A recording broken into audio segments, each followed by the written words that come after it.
한국은 이 정도 축구 전제도 대표팀 아냐? 중국 오면 우리 3배는 대우해줄 텐데 어떤 상황인지 확인해보세요. 절망에 빠진 중국 대표팀. 한국 스쿼드가 질적으로 최강이라는 것은 대표팀 명단이 아니라 대표팀에서 낙선한 명단을 보면 알 수 있다. 중국에 오면 귀빈 취급을 받을 선수들이 한국에서는 대표팀 유니폼조차 입지 못한다. 이게 중국과 한국의 극복할 수 없는 격차이다. 한국은 중국을 벼랑 아래로 밀어버릴 것이다. 오는 11일 한중전에 중국 축구의 운명이 달린 가운데 중국인들은 한국 축구에 소름 돋는 한 장면을 목격하고 경기 시작도 전에 질겁하고 있습니다. 11일 오후 8시 서울 월드컵 경기장에 맛집이 개장되는데요. 중국 축구 국가대표팀이 북중미 월드컵 아시아 2차 예선 C조 최종전을 치르기 위해 한국 원정을 온 것입니다. 싱가포르 원정에서 7대0골 잔치를 벌이면서 4승 1무를 기록한 한국은 중국전 결과와 관계없이 C조 1위와 3차 예선 진출을 확정했지만 김도훈 감독이 풀전력을 가동할 것이라는 예고를 하며 중국 소림 축구를 철저히 밟겠다는 확실한 의지를 보였습니다. 중국 축구 팬들은 내심 후보 선수들을 내보내지 않을까 잔뜩 기대했는데 X된 상황인 거죠. 중국이 이렇게나 전전긍긍한 이유는 홀가분한 마음으로 경기에 임하는 한국과 달리 중국은 벼랑 끝에 몰려 있습니다. 중국은 아슬아슬하게 2위에 걸쳐 있는데 쉽게 말해 한국이 많은 골을 넣고 승리하면 중국의 월드컵 도전이 주기에 끝날 수 있기 때문입니다. 2026년 월드컵부터는 아시아 티켓이 대폭 늘어남에 따라 중국은 꿈에도 그리는 월드컵 진출을 고대했는데 그 도전이 벌써부터 끝날 수 있다는 겁니다. 한국 선수들은 인터뷰를 통해 중국을 철저히 밟을 것이라는 의지를 보였는데요. 황인범은 9일 오후 경기 고양시 고양종합운동장에서 열린 인터뷰에서 중국전에 대한 각오를 밝히며 중국이 절박한 만큼 거칠게 나오겠지만 우리도 다음 라운드로 진출을 확정했다고 해서 설렁설렁하는 건 대표팀에서 있을 수가 없다. 원정에서도 3대0으로 이겼던 것처럼 홈에서 하는 만큼 좋은 경기력과 결과를 다 가져오겠다. 고각오를 다졌습니다. 이에 중국 매체 소후.com 등은 중국으로선 공포스러운 일이 아닐 수 없다. 한국의 공격력이 물이 올랐다. 실점을 하면 할수록 중국 축구는 더욱 공포를 느낄 것이다. 며 월드컵 조기 탈락을 내다보기까지 했습니다.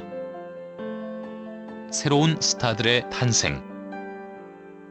특히나 이번 대표팀 소집에서 새로운 스타들의 탄생은 중국을 더욱더 절망하게 만들고 있는데요. 왜 이런 언톱을 이제서야 부른 것인가는 말이 쏟아질 정도로 현재 주민규를 향한 기대감이 높아지고 있습니다. 늦게 핀 꽃 주민규는 30이 넘어 뒤늦게 태극마크를 달아 의구심에 눈초리를 보내는 이들이 있었으나 필드에서 자신의 가치를 입증하고 있는데요. 한국 축구의 고질적인 약점이 무엇이었습니까? 최전방의 파괴력이 떨어졌다는 것이고 파괴력은 고사하고 연계와 포스트 플레이에 능한 공격수조차 찾아보기 힘들었다는 겁니다. 물론 싱가포르가 약체인 것은 감안해야겠지만 주민규는 오래전부터 자신의 가치를 입증해온 선수이고 앞서 여러 차례 K리그 득점왕을 차지했음에도 이전 파울루 벤투와 위르겐 클린스만 전 감독들의 외면을 받았습니다. 그럴 때마다 팬들은 제발 주민규 좀 뽑아봐라며 아쉬움을 드러내곤 했었죠. 우리나라의 막강한 이선 라인을 살리기에 주민규는 그야말로 최적의 카드고 주장 손흥민도 민규 형은 등지고 하는 포스트 플레이나 압박이 있어도 버티면서 이선에 있는 선수들에게 연결하는 능력이 탁월하다고 칭찬했습니다. 새로운 스타의 탄생을 알린 배준호 역시 이번 싱가포르전 이후 중국에서 큰 화제가 됐는데요. 현재 유럽 전문가들도 동료 선수들도 역대급 재능이 될 거라고 평가하고 있는 배준호는 그야말로 가파른 상승세를 보이고 있습니다. 지난해 20세 이하 월드컵 4강 신화의 주역이었고 그 활약을 인정받아 유럽에 진출했는데 첫 시즌부터 구단 단장으로부터 챔피언스 리그급 재능이라는 평가를 받으며 스토크시티 올해의 선수상까지 품었죠. 덕분에 감독의 부름을 받아 처음 태극마크를 달더니 데뷔전 데뷔골을 터뜨리는 엽기적인 활약상을 보여줬습니다. 그런데 놀라운 것은 단순히 데뷔골이 전부가 아니라는 건데요. 훈련장이나 경기장 등 배준호의 잠재력을 직접 지켜본 현장에서 찬사가 쏟아지고 있는데 국가대표 선배인 황인범은 배준호를 지켜보며 어마어마한 선수가 나왔다는 표현을 쓰기도 했습니다. 또한 나보다 축구 선수로서의 능력과 역량이 훨씬 뛰어나다, 지금보다 몇 배 이상은 성장할 선수라고 극찬을 했죠. 한국 대표팀의 엄청난 페이스들과 조화 라인업에 중국이 벌써부터 겁을 먹고 있는 이유입니다. 저런 축구 천재가 한국에선 대표팀 유니폼도 못 입는다고? 이런 와중에 이번 대표팀에 승선하지 못해 아쉬운 선수가 있는데 바로 이승우 선수인데요. 이승우는 현재 K리그에서 말 그대로 엄청난 활약을 하며 옛 축구 천재의 명성을 되찾고 있습니다. 이승우는 참 파란만장한 선수 생활을 보냈습니다. 유소년 시기에 빠른 속도와 민첩함, 센스 있고 창의적인 플레이 등으로 주목받았고 각종 연령별 대회에서 보여준 모습을 보면 당시의 또래들 사이에서는 상당히 뛰어난 재능을 가지고 있었던 선수였던 점은 분명했습니다. 10대 중반의 유소년 시기에는 바르셀로나의 유소년 선수들 사이에서도 상당한 기대를 받았던 유망주였으며 전 세계 언론들이 주목하는 어린 선수들 중 하나였고 아시아권 유망주 중에서는 상당한 입지를 다지고 있었습니다. 빠른 발과 더불어 전진지향적이면서도 부드럽고 저돌적인 드리블, 양발 능력에 침착한 골 결정력까지 갖추어 공격 포지션에서의 범용성도 갖춘 선수였죠.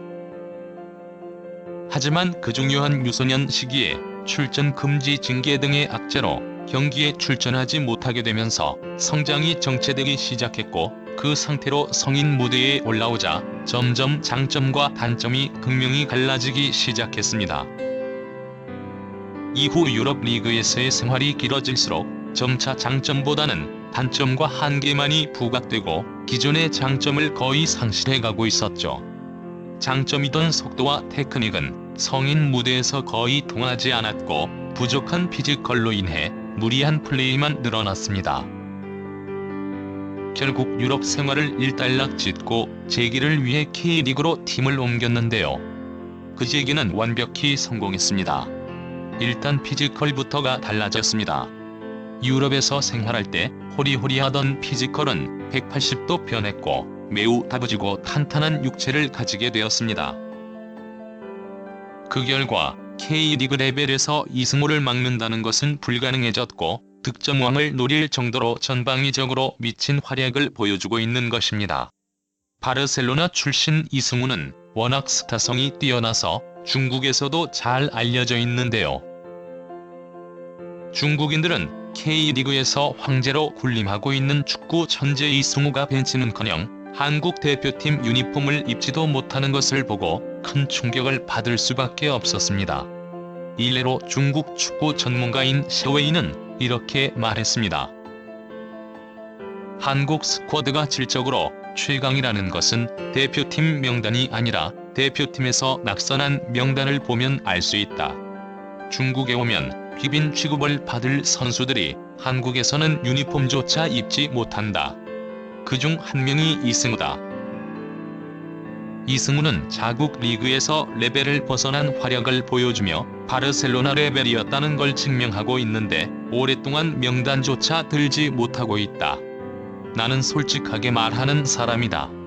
이승우의 기량은 우레이보다 3배 이상 뛰어나다. 그런데 그런 선수가 한국에서는 부름을 받지도 못하는 게 중국 축구와 한국 축구의 극복할 수 없는 격차이다. 수많은 중국 팬들은 이에 동조하며 그냥 한국이 2군 내보냈으면 좋겠다. 1군이든 2군이든 어차피 질 건데 덜 쪽팔리지 않겠느냐는 반응을 보였습니다. 손흥민 멀티골 넣으면 역대 득점 2위. 중국의 탈락 위기감은 역대 전적에서도 커지는데요. 중국이 역대 A매치에서 한국과 37경기를 치르는 동안 승리한 건 단 2번뿐입니다. 직전 맞대결이었던 2차에선 홈 경기에선 0대3으로 완패했으니 하필이면 마지막 상대가 한국이냐는 비명이 나올 수밖에 없는 겁니다. 중국의 소후닷컴은 중국이 지난 1년간 모든 연령별 대표팀에서 한국에 걸려 사전 전패했다. 한 골을 넣고 10골을 내줬다. 중국은 한국을 이길 방법이 없다. 고 한탄하기도 했습니다. 한편 중국과 맞붙는 손흥민이 완전 무섭게 돌변할 것 같다는 말들이 쏟아지고 있어 화제인데요. 손흥민을 상대하는 중국 축구 대표팀 입장에서는 그야말로 무서운 존재로 느껴질 것이라는 겁니다. 그 이유는 손흥민은 중국전에서 역대 한국 축구 A매치 득점 1위에 도전하기 때문인데요. 10일 현재 손흥민은 A매치 126경기 48골을 기록하고 있습니다. 만약 손흥민이 11일 중국전에서 멀티골을 넣으면 대선배인 황선홍 감독이 갖고 있는 역대 한국 축구 A매치 득점 2위 5골과 타이를 이루게 되는 겁니다. 만약 이날 경기에서 3골 이상을 넣으면 단독 2위 타이틀을 얻게 됩니다. 현재 역대 한국 축구 A매치 득점 1위는 58골의 차범근 감독인데 차 감독의 최다 골 기록은 오랫동안 깨지지 않고 있습니다. 지금 손흥민의 골 감각은 좋은 상태입니다. 손흥민은 지난 3월 태국과의 2연전과 지난 6일 싱가포르전에서 모두 골을 기록해 3경기 연속으로 골맛을 봤습니다. 이번 중국전에서 득점을 추가하면 자신의 역대 최다인 4경기 연속골 신기록까지 세우게 됩니다. 또한 손흥민은 선발 출장만 해도 이영표와 함께 역대 A매치 출전 공동 4위에 오르게 되는데요. 우리 대표팀이 손흥민을 중심으로 중국 소림 축구를 확실하게 밟아주길 기원합니다.